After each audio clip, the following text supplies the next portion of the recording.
Hello.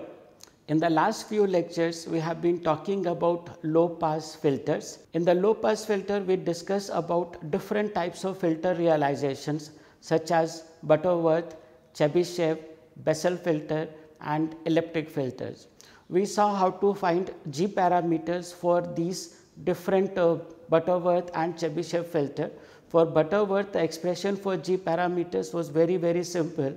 However, for Chebyshev, we have to first define how much ripple we want in the pass band, and as I mentioned, please do not design for ripples more than 0.5 dB in the pass band, because more than 0.5 dB ripples in the pass band will lead to very poor VSWR in the pass band region. And we had also seen that for a faster transition from the pass band to stop band, which we had taken a design example as omega 1 divided by omega c equal to 1.2, where we had taken the design example of omega 1 divided by omega c equal to 1.2, where we wanted attenuation of 30 dB. We saw that a Butterworth filter would require a 19th order filter, whereas a Chebyshev with the ripple in the pass band of 1 dB would require only 8th order filter. So, you can see that if you use Chebyshev filter, you can reduce the number of components. So, we noted that for the Chebyshev filter, the order required was only 8th order, whereas for Butterworth, the order required was 19th. So, that means you will require 8 LC components for the Chebyshev filter and 19 LC components for Butterworth filter. So, depending upon the requirement, one should do the design accordingly. So, we had also seen that instead of realizing these filters using lumped elements like inductors and capacitors, we can also use microstrip lines. We had earlier seen a small transmission line of length less than lambda by 4. If it is shorted, it realizes inductor, and if it is open circuited, it realizes capacitor. So, we had used that concept to design low pass filter. Now, let us look into how we can do the transformation from low pass filter to high pass filter or band pass filter or band stop filter. In fact, we had seen in the previous lecture that a transfer function of a low pass filter is given by this particular expression. And since we know that high pass filter is nothing but inverse of low pass filter, all we have to do it is in this S over here, which we have designated as capital S over here. If we change this S to 1 by S, then we can realize a high pass filter, and we had seen very quick example. Let us just go through it quickly. So, if you put S equal to 1 by S over here, so that is the high pass filter expression. For band pass filter, what we have to do? We have to transfer low pass filter, which was from 0 to normalized value of 1 to a band pass filter with the center frequency of omega 0 and bandwidth equal to B. So, all we have to do it is shift this one to the central position where center frequency is equal to omega 0. So, we use the transformation, that is S, we use this particular expression S square plus omega 0 square divided by Bs. So, that is the transfer function of band pass filter, and the transfer function of band stop filter can be obtained by knowing the fact that band stop is nothing but inverse of band pass filter. So, we use the inversion of this one here, which is Bs divided by S square plus omega 0 square, and we get the transfer function of band stop filter. Now, comes the next part. How do we design these filters?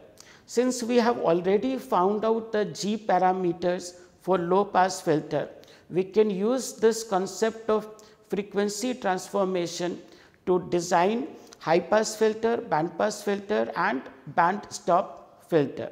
So, let us see how we can do that. So, here let us see what we have, how to transform low pass filter to high pass filter to band pass filter and band stop filter. Let us just go step by step. So, for low pass filter, wherever we have an inductor, that inductor is to be replaced by capacitor. Why? We had seen that for the impedance Z is equal to SL, and S has to be replaced by 1 by S. and we know that for a capacitance Z is equal to 1 over SC. So, that is how we can actually find out the value of the capacitance.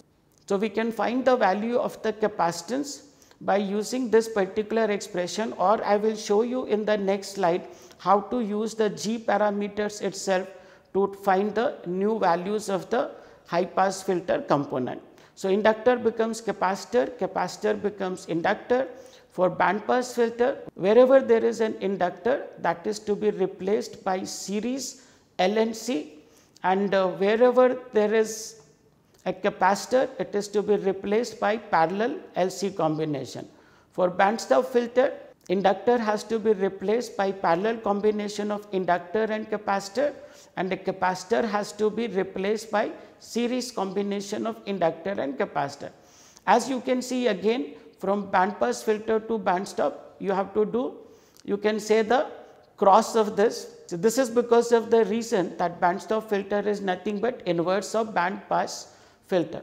Let us just see now one by one how to realize these components for different filters. So, for low pass filter to high pass filter transformation, what we need to do? Let us first look at the low pass filter circuit configuration. So, what you do for the design, let us say we want to design a Butterworth high pass filter. So, the first step would be, actually speaking, you design a Butterworth low pass filter. Similarly, suppose you have to design a Chebyshev filter of, let us say, ripple 0.5 dB in the pass band. So, what you do? First you design a low pass filter, find all the G parameters. So, G1, G2, G3, G4 and so on. So, now as I mentioned earlier, so inductor is to be replaced by capacitor, capacitor is to be replaced by inductor. Now, you do not have to find G parameters again. These G parameters which are here G1, G2, G3, and you can see that instead of writing here small g's, we have written here capital C and capital L. So, here for these particular things, all you need to do it is, for low pass filter to high pass filter transformation, so capital GK, which is of course again GK happens to be my initials also, Girish Kumar.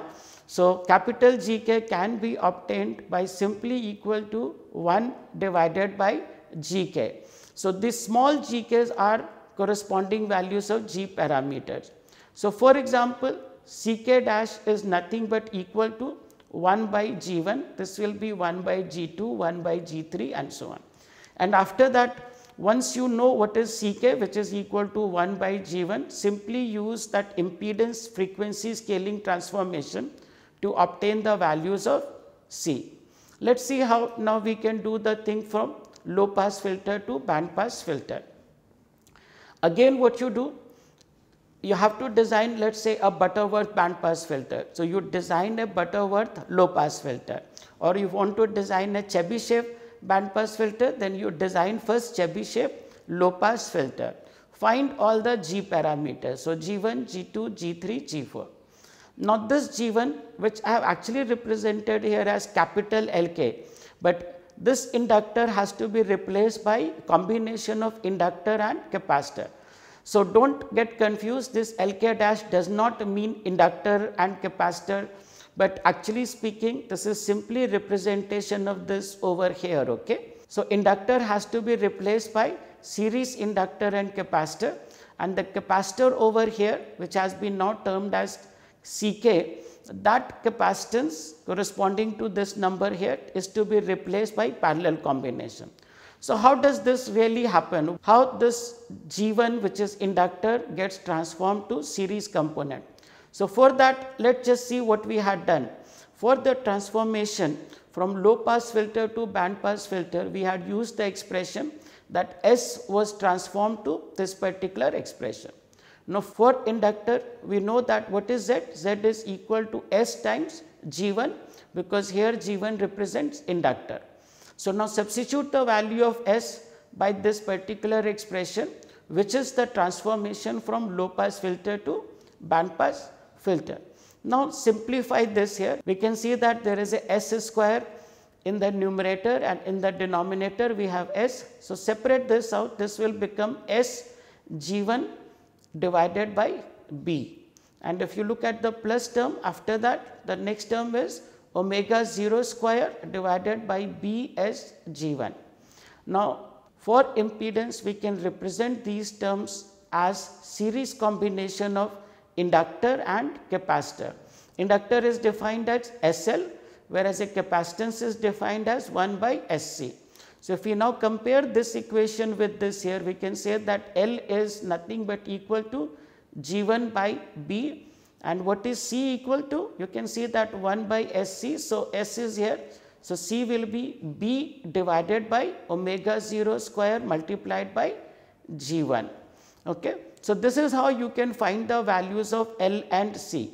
So, now let us see, we have to transfer the capacitance into this particular combination here. For that I suggest that you do these steps yourself, but to do that step let me just give you a little bit of a hint that for capacitance you can write, instead of Z write Y. So, Y is equal to S multiplied by G2.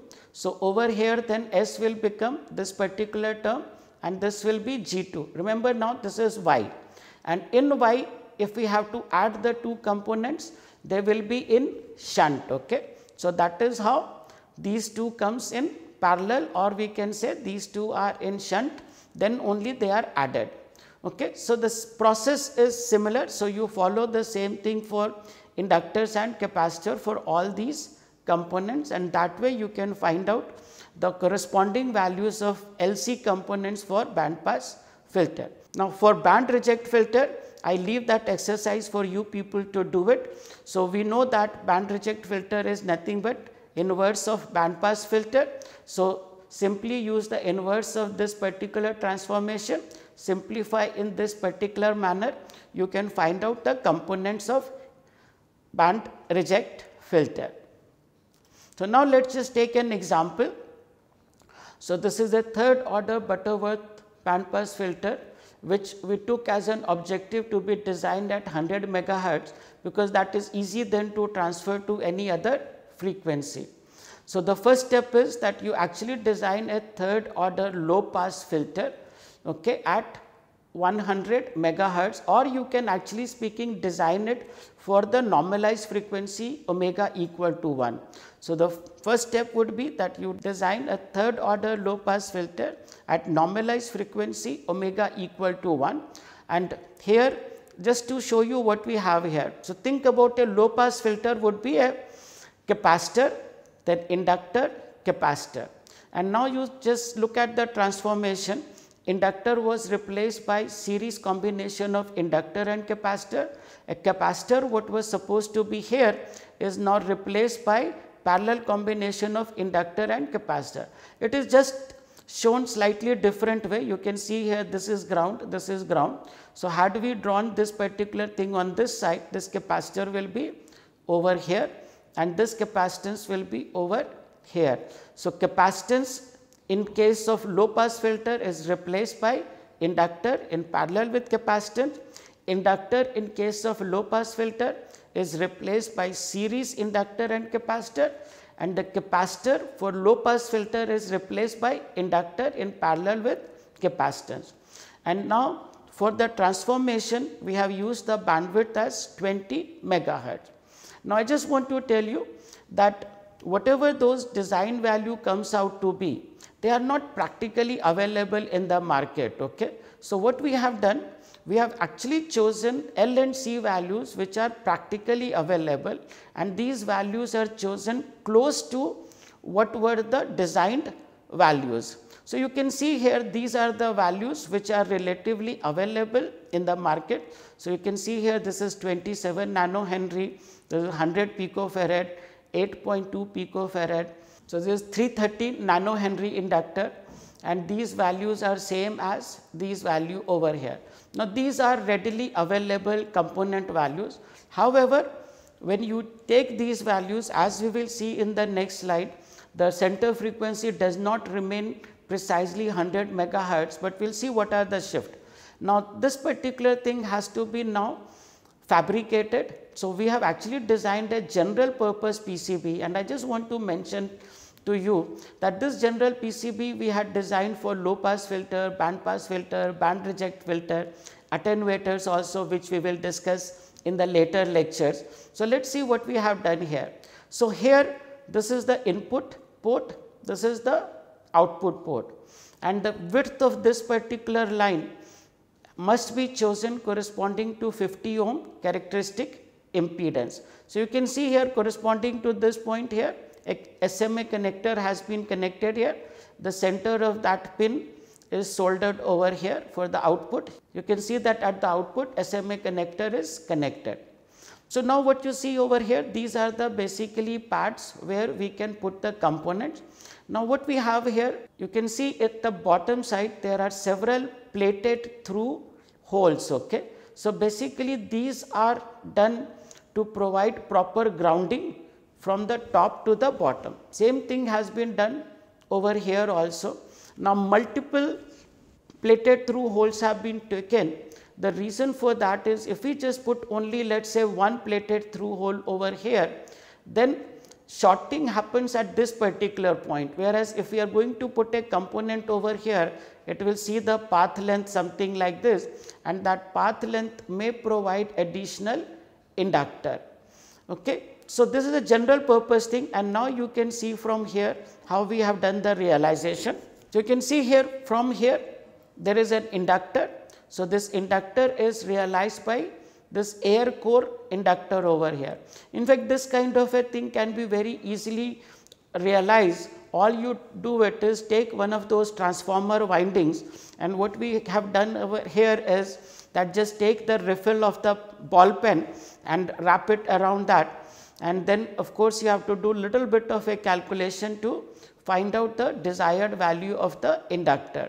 However, as I also mentioned that these inductor values are readily available, you can also purchase a lumped equivalent of this particular thing here, and that can be soldered between this particular point over here to this particular point over here. Okay. And then the capacitor can be soldered between this, and you can do a shorting over here. Okay. And then you can keep following this particular thing. So, we have a capacitance over here, you can see there is a capacitance, and since it is a large inductor, again this large inductor has been realized using a air core inductor, but again you can buy a chip inductor also. So, that is the air core inductor. Then after that we need an inductor which is going to ground, we need a capacitance which is going to ground.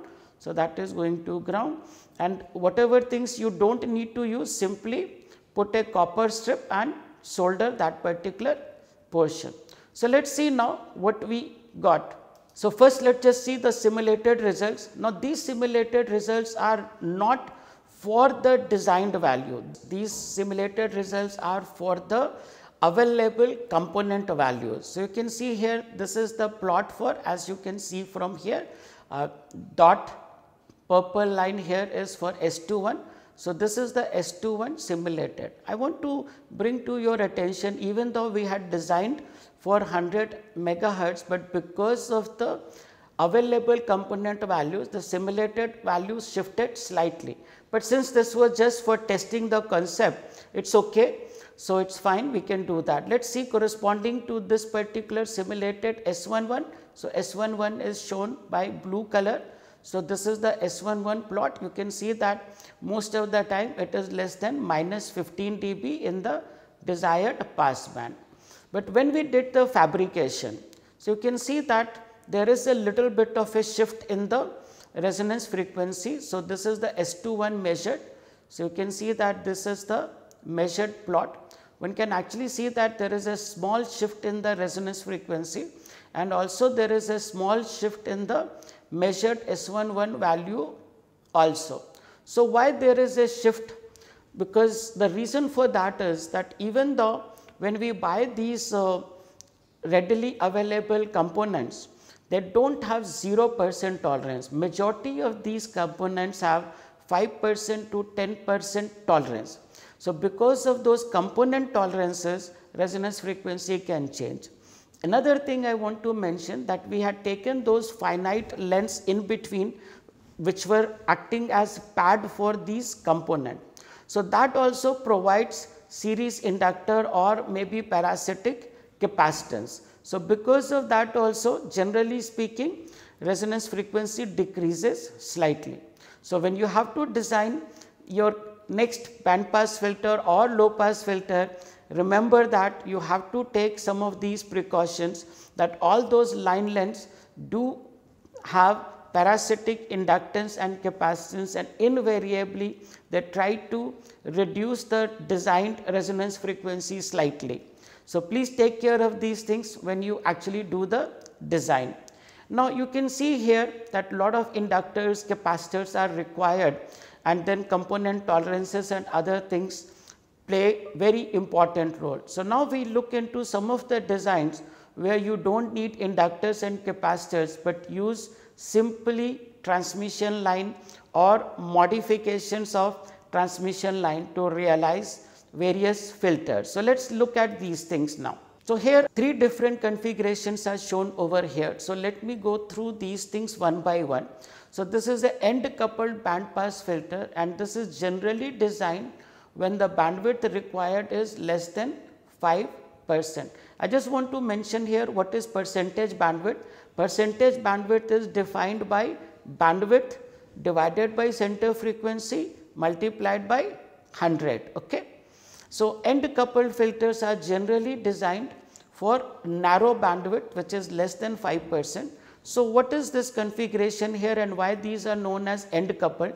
So, I just want to tell you. So, each one of these things here are approximately lambda by 2 resonators. So, these resonators will act like a band pass filter. We know that a lambda by 2 resonator will actually speaking have a band pass filter response like this. Okay? And when you use multiple of these band pass filter section, basically what happens, if you use only one section, the transition from the pass band to the stop band will be relatively slow. But if you use larger number of these resonators, then basically what happens, will have a sharper transition from the pass band to the stop band. So, since these resonators are coupled at the end, that is why these are known as end coupled band pass filter. Now, just I want to mention here that if you want to increase the bandwidth, why there is a problem? The problem is that this gap here, especially the gap between the first element and the last element, becomes extremely small. In fact, this gap may become even of the order of 0.1 mm or sometimes even smaller.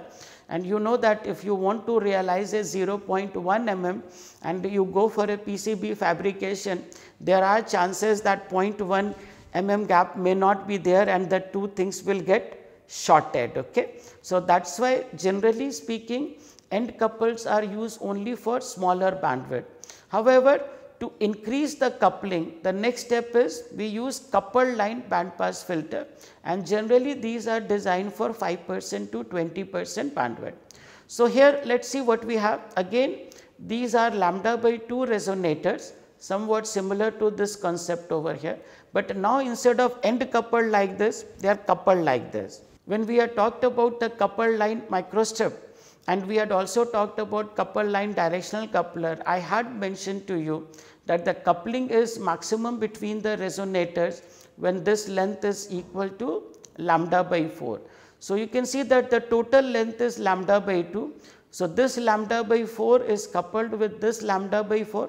So, that becomes one coupled line configuration, this becomes another coupled line configuration, this becomes another coupled line configuration, and by using this particular configuration, what we are doing? We are increasing the coupling between the input port and the next element, and then similarly we keep on increasing the coupling, and by increasing the coupling we are able to increase the bandwidth from 5% to 20%. However, there are applications where we need bandwidth for more than 20%. So, in that particular case we can use the concept of direct couple. So, let us see what it is. So, you can see here this one here shows only one section. Of course, you can see here there are 3 sections over here, there are multiple sections over here. Right now, let me explain you the concept with the single section. So, here this length is lambda by 4, which is shorted to ground. Now, think about the transmission line theory. So, transmission line theory, if you recall, so if there is a lambda by 4 length, then the input impedance becomes Z0 square divided by ZL. So, if ZL is equal to 0, which is shorted to ground, what will happen over here? It will become open circuit. So, that means corresponding to this particular length where it is lambda by 4. So, that particular frequency, when we give input here, this will act as a open circuit. So, everything go from here to there. At other frequencies, loading of this short will come over here and that will get attenuated. As I mentioned, this is only a single section. Multiple sections can be realized using this particular configuration here. So, you can see here, this is input, this is output, and we have several lambda by 4 sections over here. So, you can see here 1, 2, 3, 4, and in between each lambda by 4 section, we have another lambda by 4 transformer in between. Okay. So, these things generally are designed for sharper roll off and for wider bandwidth requirement. Of course, just to mention here, instead of using a shorted lambda by 4 section, you can also use open ended lambda by 2 section also. So, in case of open ended lambda by 2 section, what will happen? This length will be, let us say, lambda by 2, and we know that for lambda by 2 section transmission line, whatever is the load impedance will become source impedance. So, in this case, load impedance is open. So, source impedance will become open. So, if these things are open circuited, whatever is the input, that will go to the output. At other frequencies, these things will provide attenuation to the signal. So, let us see now how we can realize a band reject filter. We have to just remember the concept that band reject is nothing but opposite of band pass filter. So, I have just shown the direct coupled concept here. For other configuration, you can actually try to visualize yourself. So, here we have again a lambda by 4 section, but now this particular end is open circuited. Since this is lambda by 4, this open will act as a short over here. Okay. And if it is short, so whatever the input is given at that particular frequency, it will get shorted. So, that will not go over here. So, basically it will act as a band reject filter at a frequency where this length is equal to lambda by 4.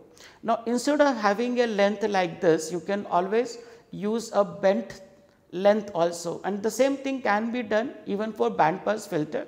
Now, here depending upon how close is this bend, okay. Suppose you make a bend very close to it and the length is, let us say, lambda by 4.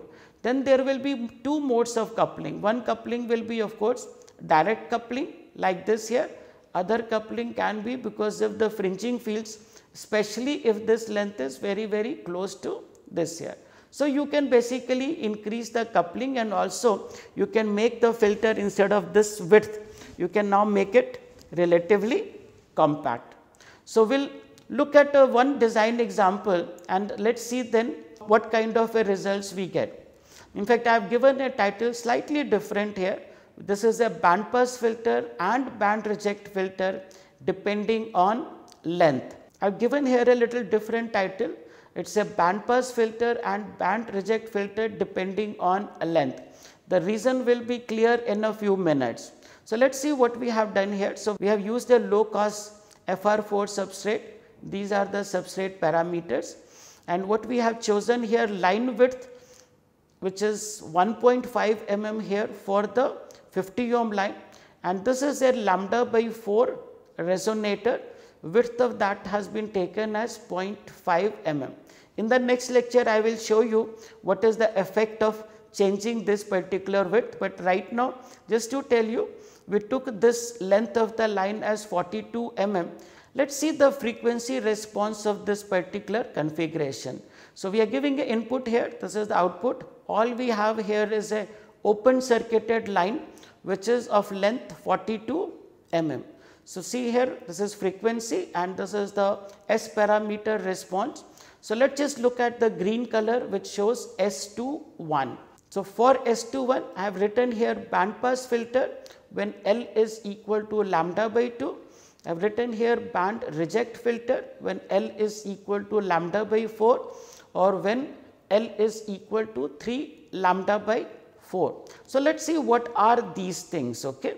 So, let us just think about, this is an open circuit. So, this open circuit will act as a short circuit at this particular point when this length is equal to lambda by 4. So, if this open here acts as a short circuit, that will become like a band reject filter. So, this is the response corresponding to when length is equal to lambda by 4. You can quickly check now, frequency is approximately equal to 1 gigahertz. So, at 1 gigahertz wavelength is 30 centimeter. Lambda by 4 will be 30 divided by 4, which is 7.5 centimeter, or you can say 75 mm.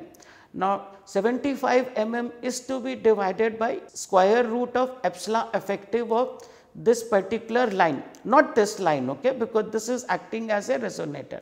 Since the line is very thin, its epsilon effective is also relatively small. You can see that this is epsilon r 4.4, epsilon effective will be much smaller than 4.4. So, 75 mm is divided by this epsilon effective, which actually gives to the length of 42 mm. So, when this length is lambda by 4, it acts like a band reject filter because this is open, will act as a short. When this length is lambda by 2 and when this length will become lambda by 2, when the frequency is doubled, which is approximately 2 gigahertz. So, at 2 gigahertz length becomes lambda by 2. So, open becomes open over here. When the length is 3 lambda by 4, what happens now? Open over here will act as a short circuit. So, you can see here this will again behave like a band reject filter, and you can see approximately this frequency is around 3 gigahertz, this is around 1 gigahertz. So, you can actually see that this particular simple thing here can act as a band reject filter or band pass filter or band reject filter depending upon the frequency of operation, and you can see the corresponding S11 plot. So, when band pass filter characteristic is satisfied, that means everything is going from here to here, that means nothing is reflected back. So, reflection coefficient is very small. In case of band reject filter, nothing is going over here. So, almost everything is reflected back. So, you can see that S11 is very high at this particular point. So, we will continue from here in the next lecture. We will take more examples of how to realize these band pass filters and band reject filter. So, thank you very much. We will see you next time. Bye.